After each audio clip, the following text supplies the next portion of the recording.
नमस्कार, Hindi learning channel पर आपका स्वागत है। आज आशमा महाजन हिंदी लर्निंग चैनल पर लेकर आई है हिंदी एएसएल का वीडियो, वो भी महाकुंभ के ऊपर। जी हां, अभी तक चैनल पर हिंदी एएसएल का वीडियो आपको महाकुंभ पर नहीं मिलने वाला है, तो बच्चों को ज्यादा से ज्यादा अपने सनातन धर्म की जानकारी देने के लिए हमने ये वाला टॉपिक उठाया है। श्रवण कौशल मूल्यांकन कार्यपत्रिका भी आपको इसमें मिलेगी, और एएसएल का मतलब तो आपको पता ही है, बोलने और सुनने के लिए जो मूल्यांकन बच्चों का किया जाता है। तो आइए हम स्टार्ट करते हैं एएसएल। उसके लिए सबसे पहले हम क्या करेंगे, बच्चों को उन्हें एक डेट दी जाती है कि आज इस डेट पर आपका हिंदी का एएसएल है या इंग्लिश का एएसएल है। ठीक है, बच्चा तैयारी करके आता है, फिर हम उसे एक क्या सुनाते हैं, अनुच्छेद सुनाते हैं। और अगर आपको खुद नहीं सुनाना है तो आप क्या करते हैं, एक ऑडियो क्लिप जो है प्ले कर देते हैं। तो सबसे पहले ऊपर स्कूल का नाम, फिर कक्षा, फिर आंतरिक मूल्यांकन, और फिर श्रवण कौशल की जो भी आपने अनुच्छेद तैयार किया है, या ऑडियो के रूप में या लिखित के रूप में, वो हम बच्चों को सुनाएंगे। और ये जो सुनाना है, ये कार्यपत्रिका देने के बाद एक बार सुनाया जाएगा, देने से पहले एक बार सुनाया जाएगा। तो मैं कुंभ मेले और महाकुंभ के ऊपर शुरू करने जा रही हूं। श्रवण कौशल ध्यानपूर्वक सुनिएगा, क्योंकि आपको प्रश्नों के उत्तर भी देने होंगे। कुंभ मेला हिंदू धर्म का एक ऐसा अनुपम पर्व है जिसमें आस्था, पौराणिकता और ज्योतिषी मान्यताओं का अद्भुत समागम होता है। यह पर्व भारत के 4 प्रमुख तीर्थ स्थलों प्रयागराज, हरिद्वार, उज्जैन और नासिक में आयोजित होता है। यह मेला 12 साल में हर 3 साल के अंतराल पर इन्हीं 4 स्थानों पर आयोजित होता है। इस बार का महाकुंभ पूर्ण कुंभ नहीं है, बल्कि महाकुंभ है। पूर्ण कुंभ 12 साल में एक बार होता है, वही 12 पूर्ण कुंभ होने पर महाकुंभ का संयोग बनता है। 12 वर्ष पर इस बार का कुंभ मेला 144 साल में हो रहा है। 12 वर्ष पर महाकुंभ और 6 वर्ष पर अर्ध कुंभ मेले का आयोजन प्रयागराज और हरिद्वार में किया जाता है। यहाँ करोड़ों श्रद्धालु पवित्र नदियों में स्नान करते हैं, जिसे आत्मा की शुद्धि और मोक्ष की प्राप्ति का माध्यम माना जाता है। हर 12वें वर्ष इन शहरों में कुंभ का आयोजन होता है, जबकि प्रयागराज में हर 6ठे वर्ष अर्ध कुंभ का आयोजन भी होता है। हिंदू मान्यताओं के अनुसार यह मेला मकर संक्रांति के दिन से शुरू होता है। कुंभ मेला 2025 महाकुंभ के नाम से जाना गया है, जो 13 जनवरी से 26 फरवरी तक प्रयागराज, उत्तर प्रदेश, भारत में त्रिवेणी संगम पर हो रहा है। अब कुंभ का अर्थ बच्चों को पता होना चाहिए। कुंभ का अर्थ घड़ा या बर्तन है, जो पौराणिक कथाओं में अमृत से जुड़ा हुआ है। मेला का तात्पर्य है एक स्थान पर लोगों का एकत्र होना या सामूहिक उत्सव। जब ये दोनों शब्द मिलते हैं तो कुंभ मेला का अर्थ बनता है अमृत का उत्सव, जो जीवन, आस्था और परंपराओं का अद्वितीय प्रतीक है। कुंभ मेला का आयोजन हिंदू धर्म की पौराणिक कथाओं से जुड़ा हुआ है। कुछ ग्रंथों में बताया गया है कि कुंभ मेले का आयोजन 850 साल से भी ज्यादा पुराना है। आदि शंकराचार्य द्वारा महाकुंभ की शुरुआत की गई थी। कुछ कथाओं में बताया गया है कि कुंभ का आयोजन समुद्र मंथन के बाद हुआ, जबकि कुछ विद्वानों का मानना है कि गुप्त काल के दौरान से ही इसकी शुरुआत हुई थी, यानी कि इसके असली प्रमाण हर्षवर्धन काल से देखने को मिलते हैं।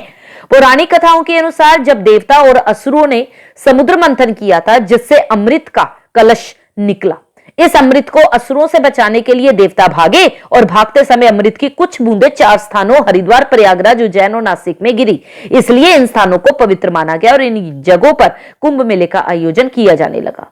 कुंभ मेला का मुख्य उद्देश्य श्रद्धालुओं को आत्मशुद्धि का अवसर देना है।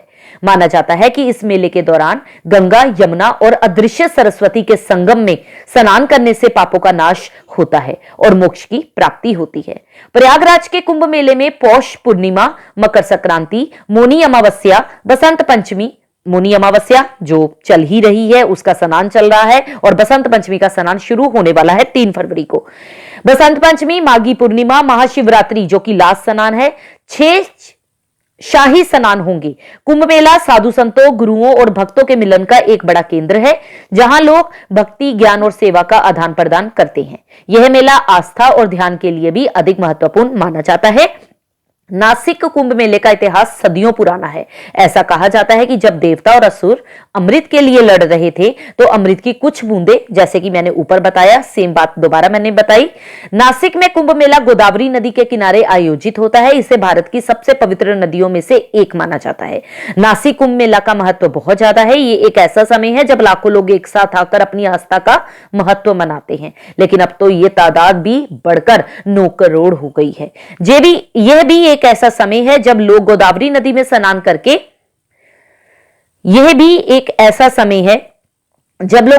नदी में स्नान करके अपने पापों को धोते हैं। कहा जाता है कि नासिक कुंभ मेले के दौरान नदी में डुबकी लगाने से पापों से मुक्ति मिलती है और मोक्ष की प्राप्ति होती है।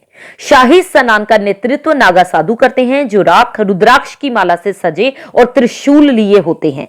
ये साधु पवित्र नदी में पहला स्नान करते हैं, जो शाही स्नान जुलूस की शुरुआत का प्रतीक है। तो ये पूरा हमने बच्चों को अनुच्छेद सुनाया।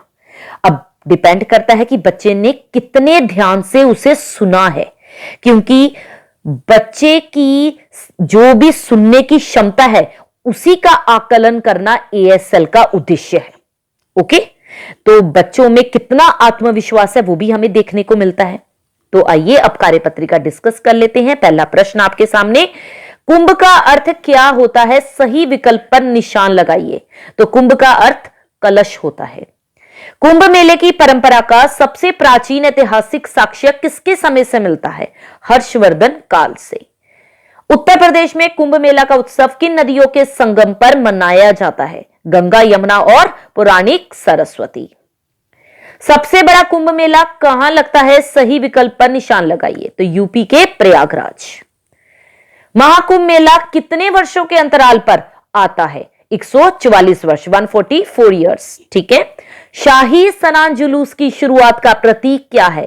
राख, रुद्राक्ष की माला से सजे साधु, त्रिशूल हाथों में लिए हुए साधु पवित्र नदी में पहला पवित्र स्नान करते हैं, जो शाही स्नान जुलूस की शुरुआत का प्रतीक होता है। ओके। महाकुंभ में किए जाने वाले अनुष्ठानिक स्नान को क्या कहा जाता है? तेजस्वी स्नान, आध्यात्मिक स्नान, शाही स्नान या नागा स्नान? शाही स्नान पे टिक करेंगे। कुंभ मेले का धार्मिक आयोजन किस प्रकार की संस्कृति को दर्शाता है? पौराणिक संस्कृति को। प्रयागराज को तीर्थों का राजा क्यों कहा जाता है? पुराणों में इसका उल्लेख है। नदियों का यह संगम है। सभी तीर्थों की शुरुआत यहीं से होती है। उपर्युक्त सभी, तो उपर्युक्त सभी इसका आंसर रहेगा। आयोजित में मूल शब्द और प्रत्यय क्या है? आयोजन आपका मूल शब्द हो गया और इत आपका प्रत्यय हो गया, यानी कि third option is the right option. Okay students, तो यहां पर आपका एएसएल हो गया फिनिश। जल्दी ही मिलते हैं आपको अगली वीडियो के साथ। Till then take care. इस वीडियो को अपने पूरे दोस्तों के साथ शेयर जरूर कीजिएगा, क्योंकि रीसेंट टॉपिक यही चल रहा है। तो इस टॉपिक पर अगर एएसएल नहीं हुआ तो फिर हिंदी भाषा में क्या हुआ? क्योंकि हिंदी भाषा हमारा गौरव है। और अगर किसी ने महाकुंभ नहीं देखा, महाकुंभ का ये वीडियो नहीं देखा, तो उसने उत्तर प्रदेश नहीं देखा, और अगर उत्तर प्रदेश नहीं देखा तो उसने भारत नहीं देखा। जय हिंद, जय भारत।